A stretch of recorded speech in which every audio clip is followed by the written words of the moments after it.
The big talk in real estate right now, the National Association of Realtors is being sued for $1.8 billion with a B.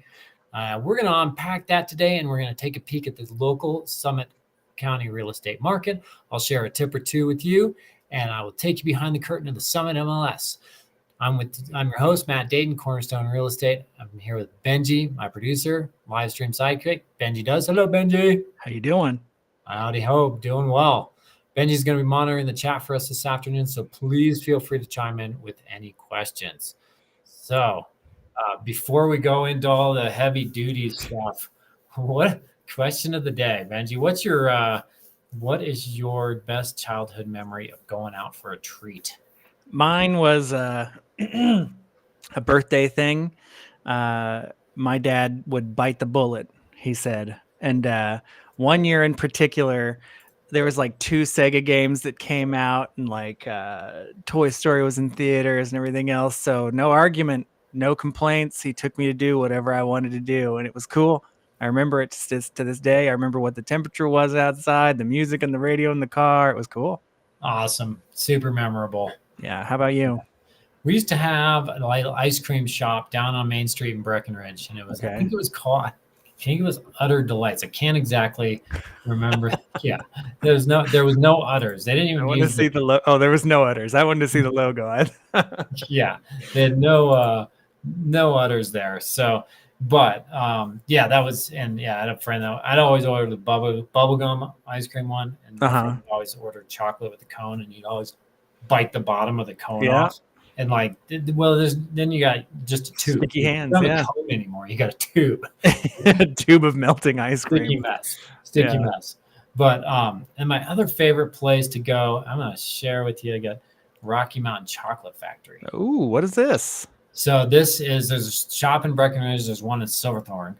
But these are delish. They got all kinds of chocolate goodies, and definitely a big fan. Send me that link. Oh my gosh. Yeah, it's like, I mean, my weakness. So yeah. I'm a chocolate freak. When I was in Germany, oh my gosh, they have Alpine milk chocolate.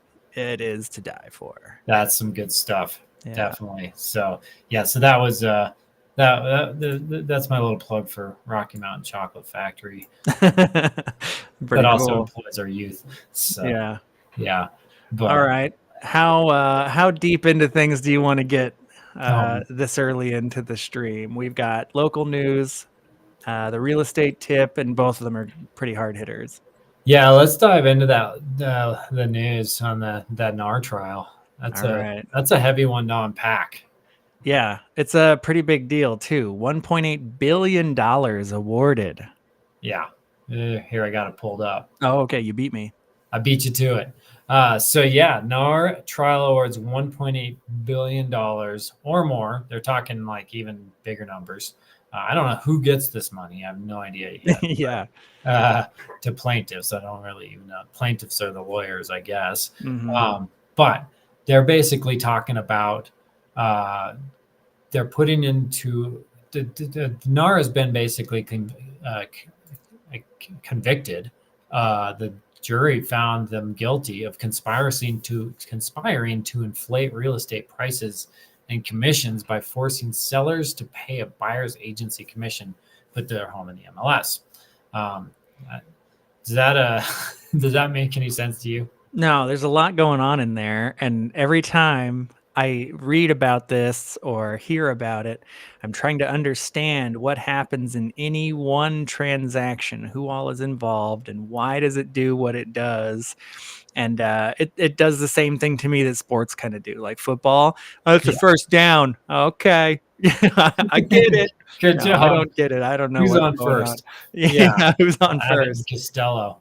Yeah. So you've got essentially in a real estate transaction, you've got 4 people or parties involved. You've got the seller, their agent, you have the buyer, and their agent. So historically, and usually the way it happens, is that the seller and the realtor, they talk together and then come to an agreement on what the commission is going to be, and that commission is going to include the realtor's fee to market the property, negotiate on contracts, and to help them get to a successful closing with the most money in their pocket, right? Okay. So then the other piece of that has been that there's this commission that will go to the agent that is working with the buyer. Okay. This buyer comes, they're buying the house, they have an agent. They're not paying that agent in most cases out of their pocket. They're getting, that agent is getting paid out of part of the commission that they're paying the selling agent. So that's a lot of times that's split, or it can, 50-50. So, or it can be any number of offerings. It's not a set offering. But what the National Association of Realtors is being convicted of is saying that sellers need to pay that buyer's agent commission. So they need to pay you, Mr. Buyer. They need to pay your agent, is what they're being convicted of. Now, the evidence on that, I don't know for sure. Okay. I've been in the business for 11, 12 years now, and I've always been taught that all the commissions are negotiable. And they can be as low as nothing. They could be, yeah. I mean, if you want to work for free, you can work for free. Okay. Like you're helping family or a friend or something like that. I mean, every office is going to have their own standards. Right. And your boss might say you can't work for free, but yes, that is essentially, it's negotiable. Okay. Now, I can see some of the point, because when I go to work with a seller, and I have to show my value to that seller. Okay. If I'm going to get paid this money, I need to show you that, well, I'm worth it. You're going to get this much more by the marketing that I'm going to do, negotiations, and being able to guide you through the contract and avoid pitfalls. That other part that's going to the buyer is just a set amount. I mean, that realtor could have just gotten their license last week, or they could be, a veteran, awesome, stellar, amazing realtor. They're still going to get paid that same amount. They don't have to show the value. I have a dumb guy question. Yeah. Is this a finder's fee? What's that? Is this like a finder's fee? Like, I found someone to buy your house, now you can get paid? Well, it would be, there's a success fee. It'd be like a success fee, because obviously brought the buyer. It kind of is in some ways. Okay. But there's a lot more involved in, that's a great question, but there's a lot more involved in what that realtor has to do. And they do have fiduciary responsibilities. They do have liability. Okay. They do have to know the contracts, but essentially, yeah, it is kind of like, okay. So in dumb guy lingo, it kind of is like a finder's fee, because an agent showed up with a guy and he did work to find the buyer, and everybody should get paid for this wonderful, awesome stuff we've got going on here. Seller got the house sold, buyer got the house bought, and the people on the inside helping all that transaction, they did work. So someone should be compensated. So it's almost like a finder's fee. Yes, it almost is like a finder's fee. Of course, and then these big companies mandated that the finder's fee be paid when it doesn't have to be paid. Yes, somebody is going to pay that buyer's agent. Okay. If that buyer wants representation, somebody's going to pay that buyer's agent. Okay. So there is value there, but what I think is going to happen through this is that, and it's not a bad thing, those buyers agents, the people working with the buyers, they're going to need to show their value to their clients in the same way a seller's agent does, and be able to articulate that. Why are you paying me this money? I'm not, you can go on Zillow and look up all kinds of houses. That's, that's, anybody can do that and see what's on the market.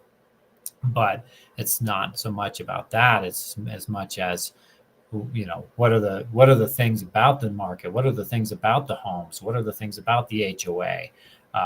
Those are the pieces that an expert's going to know and help people navigate. And people really want that. They want that expertise. They don't know what they're doing. I mean, I bought a property in Iowa. I don't know what the heck I'm doing. Yeah. I haven't even seen it. My realtor, he took care of all that, and I trusted him.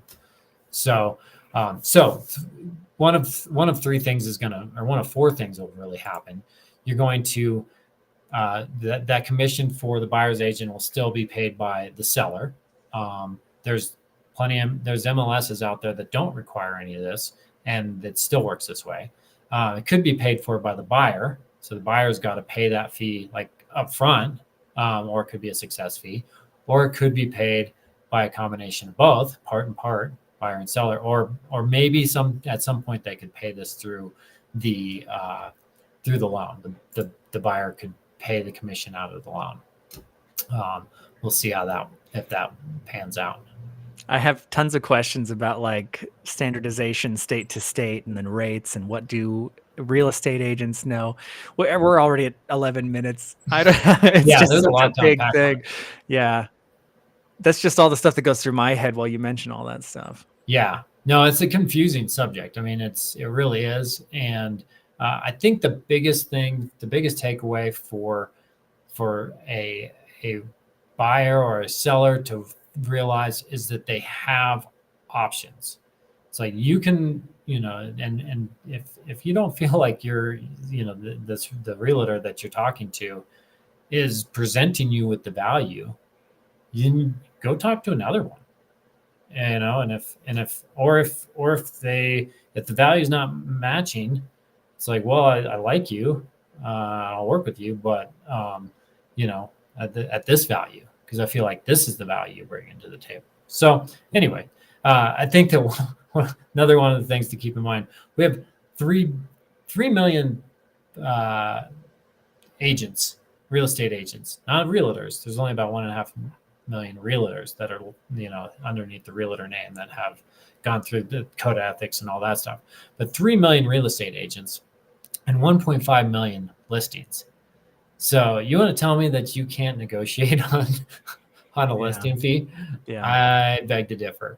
Well, I'm wondering if that difference is pushing down negotiations for that fee.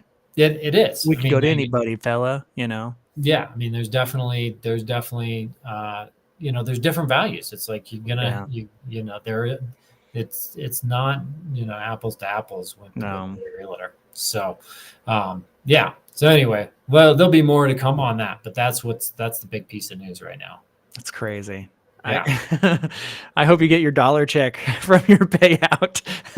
That's right. That's a big $1. All right. Well, then this next thing goes right into what we were just talking about.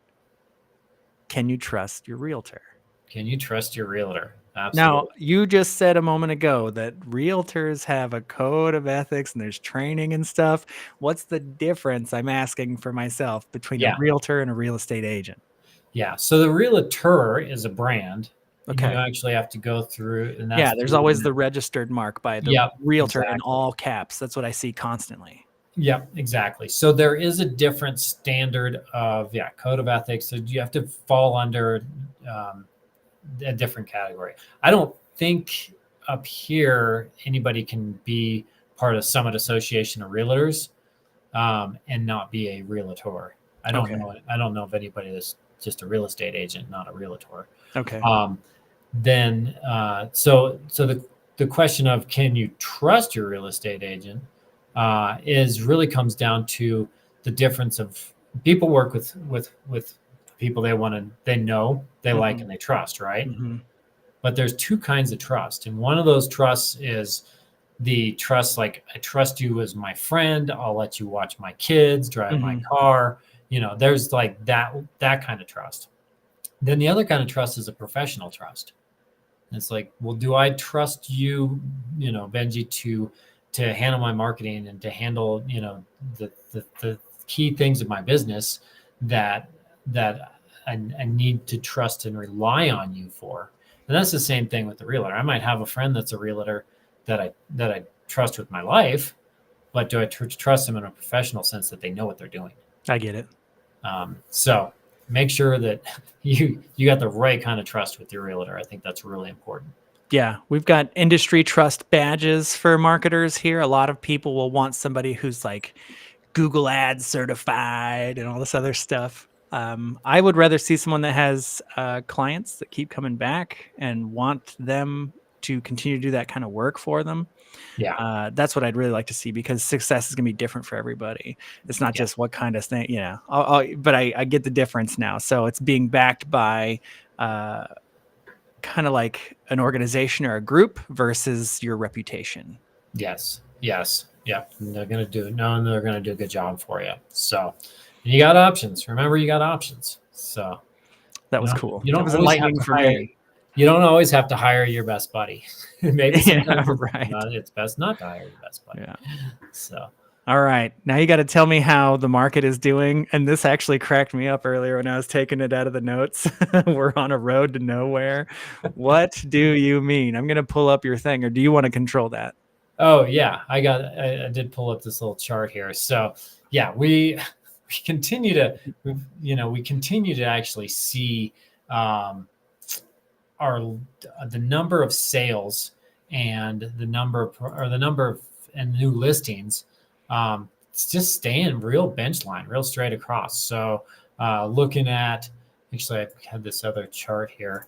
This was a little graph I made. If looking at just the past 2 months, what we've seen as far as pretty flat. This has been pretty flat for the overall inventory for Summit County. So we've continued to see like the same number of new listings coming on the market. Those are just kind of stuck right around like 30, 40 listings of lately. And then a real similar number of going under contract. Now, as we head into the fall, the new listings have decreased, but the new under contracts have decreased. So everything's kind of just staying really flat as far as the inventory goes. Mm-hmm. This other guy here that I had pulled up is kind of showing a little bit maybe where we might be headed a little bit, because you can see like here back in 2020, we had a lot more new pendings, a lot more properties going under contract than we had in new listings. So our inventory was decreasing during that time. And then you can see here, now we still 2021, we're still seeing more under contract than new listings. Inventory was going down below 100. And then we started to see the tables turn a little bit with the interest rates going up. So in 2022, you could see that we had more properties coming on the market than pendings. And then same thing here in 2023. And the thing that has also shifted that's gotten us to that 400 property range rather than 100 is that days on market. It's taking properties longer to sell, so that inventory is staying on the shelf longer. So a lot of things that could continue to change that. If we saw interest rates come down, we could see that shift back toward where there's more properties going under contract than coming on the market. Or we could see some of these legislations that we just talked about last week creating more people that want to sell their properties and get out of the market, and also the demand being down. So that could shift it the other way. So it's anybody's guess right now as to what we're going to see with the market. What I can say is right now, it actually feels pretty normal. Like we've got buyers and sellers that can negotiate, can come to terms, can find a solution, and there's it's a little bit more of an even buyers sellers market on, not in everything, but in a lot of cases. There's opportunities to negotiate off the list price and get a decent deal because there's just not as many buyers in the market because of interest rates. I don't know what to say about it. I just think it's funny how it's just so flat and nothing has changed. Yeah, no, it is. It has remained fairly flat. So just kind of waiting for what the next trajectory will be. So I think right now is a good time though. What is it? You said something in a video. I probably shouldn't even reference it. Jumping in the pool. All right, we're going to do the MLS check, this week's top 5 properties. Let me go ahead and share my screen. So here's what we've got today, a range of properties all over the place. Our first one is out in Fairplay. This one looks pretty nice. A new listing. Yeah. So this one, inexpensive property in Fairplay. I love Fairplay. It's like this little. It's like Breckenridge that I grew up in, like in the like 80s, Okay. and it's just little town, Tiny. Okay. little mountain town. Kind of a hodgepodge of stuff. It's got a little main street. It's got the shops and the restaurants. I think this one would be a fun opportunity. You're only about 30 minutes drive from Breckenridge, so get up over the pass, and as I say, get your ass over the pass, which is usually a borough days Oh, I reference. see. Okay.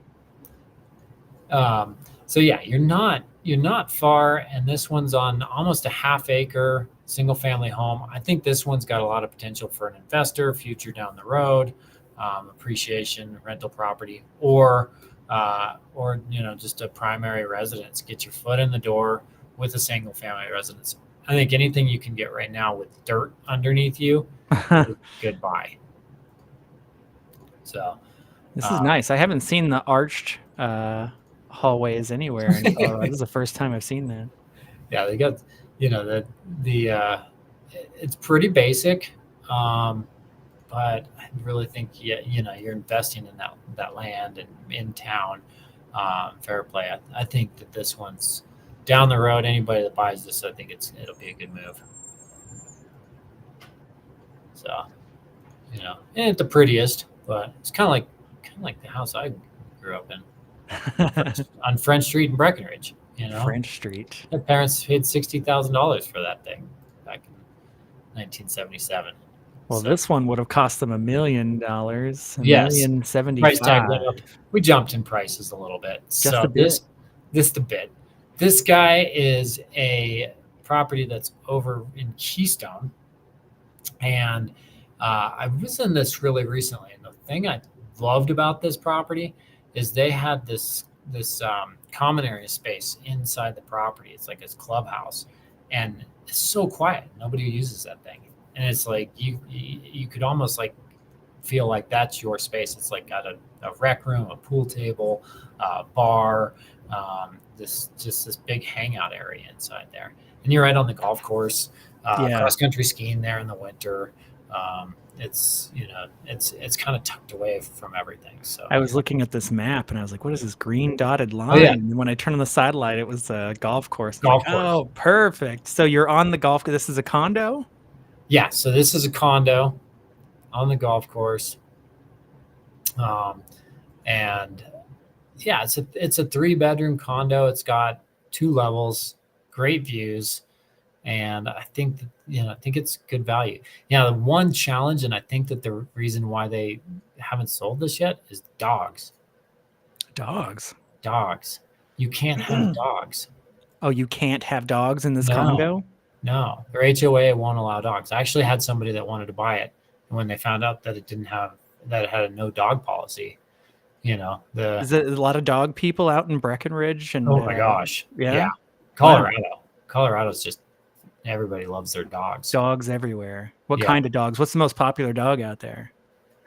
Probably a lab. If I had to guess, Labradors. I know people that breed black labs. Yeah, really? Yes, mostly beautiful American dogs. Maybe unusual breeding. Yeah, no, they actually have a championship blood lineage. It's really cool. Desert Jewel Pointing Labs. Check them out online. Okay. Yeah. Pointing labs. We're jumping each time. 300, 1 million, 3 million, 600,000 for a condo. Do I buy the whole condominium? Good. Really? Yeah. Is this the whole complex? No. The whole thing. This is a 4-bed. You get 1 unit, but you get it right next to the ski lift. Right in the ski lift. Look at that. Yeah, Snowflake's right there next to the lift. You can just hop on that. They got a rental shop right in there. They got a spa. So it is prime location. Plus you're walking distance to Main Street Breckenridge. So kind of the best of both worlds. Got shops and restaurants right nearby. Got the lift right by. So that's why I like this snowflake one. I'm excited to look at this thing. Yeah, it's more of a traditional mountain look. Really cool looking though. It's really Wood cool. floors, granite countertops, all the bells and whistles. Yeah. $3 million condo. I never thought I'd hear that. I know. I didn't either. I mean, it's hard to believe. It's really well done. They put a lot of really nice stuff in here. No, they did. They did. So then when we jump over to the next one, you can kind of see like, because this one's 4-bedroom for Mm-hmm. 3 million, and ski out in Breckenridge. And then we're going to look at Kindred Residences. So let's go over to that one. All right. I want to see how many square feet. That's Check the the condo. square foot difference. So this, what is that? Too small. I can't read it. It says 2,394 square feet for the $3 million condo. Yeah.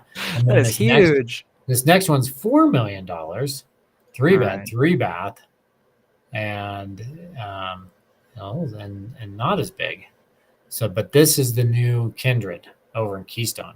Okay. They got a bunch of new renderings on this, which is what I kind of wanted to look at. This is crazy. Yeah. And it's right near the base of the gondola. And this is all brand new. It's going to be all the mountain modern. I mean, just beautiful, beautiful set. The way they've done these. I really, really look forward to seeing some of these when they're put together. Yeah, this is going to be incredible. There's that dog.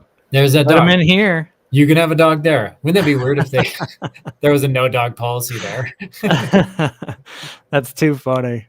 Oh, I love the pool too. You can like lay in the shallow end. That's nice. Yeah, that is cool. So it's going to be fun to see this go into place. They're vertical. They're coming along on this thing. So I don't know. How do you feel about this area right here? This looks a little bit too modern for me for that area. It is pretty modern. I mean, you do have some of that nice wood touch in there and kind of warms it up a little bit, but very clean lines. I don't know. I kind of like it. That mix of modern and wood. But it is cube here for me. Yeah, that's like the floating fireplace thing. Yeah, and then we've got these just squared off beams where I would expect like just one big tree, Yeah. Yeah, it's not loggy, that's for sure. No, it is cool though. This is really cool. No. Yeah, I'm looking forward to seeing that when it's up and going. Keystone's open. They opened last week, Wednesday. Did they? Yeah. So nice. Breckenridge is supposed to open tomorrow. What's your average temperature every day there right now? We have no average. It was average. No, it was like a week ago. It was like -5. A few days ago, it was like 50. Man, we're all over the place. All right, we got our last listing. This one is crazy, $5,500,000, and this looks really super nice. Where are we at? Silverthorne, Colorado. Where are we at? Yes. So this one I thought was very cool, like clean lines. Really liked how they did that. I was going to actually, the thing that you would love this. I want to figure out. I just want a drone, but this one there is. I'm going to pull this video up. They did this fly-through drone video, and it's just really quite cool. So actually, I'm going to flip over and share my screen really quick with you. Go ahead. So they're doing this fly through, and they like fly in and out of the house. Ooh, look at that. Yeah, it's just a great way to showcase a property. So get some VR goggles and a kid with the drone. That's really cool. Yeah. Then they like fly out through the doors. And they really did. I thought you were goofing around. They really flew a drone in that $5 million house. Yeah, they fly in this. Yeah. No, they're really. Oh my goodness. They come in, they like fly through the bedroom window. Look at that. Look at the wall. Isn't that cool? Fireplace on the wall. This is different. Yeah. Thinking they must have VR goggles on to do this. Yeah, they're watching first person. Look at that office. That is so cool. Yeah, some good skills. Yeah, this is much better than me clicking through photos. Pretty sweet. Yeah, it's really cool. And they come out and they like, go up to the upstairs bedrooms, and then they like, I'm gonna skip ahead. They do this one where they like fly into the basement. Ooh. Like, yeah. That is just so cool. Is that a sauna there, do you think? That blue room? Solarium. I don't know what that was. So, yeah. But anyway, that was a really good video.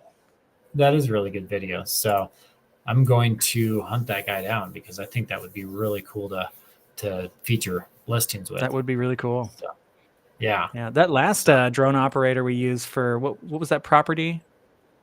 On the over in Angler Mountain Ranch on the lake. Yeah. That was good. Yeah. That was really good. Yeah, Bob's good. So he needs to get himself some VR goggles. Bob's probably got those glasses, right? Yeah. It's crazy. So, anywho, well, cool. That wraps things up today, right? It sure does. Awesome. Well, thank you, Benji. Thanks for joining us for the Ski Summit Real Estate Show. Hope you enjoyed it. Please leave us a like below, share us on social media, subscribe to the channel, and don't forget to check the description for links of things we talked about in the episode. I'm Matt Dayton, Ski Summit Real Estate Show. Hope to see you in the mountains soon.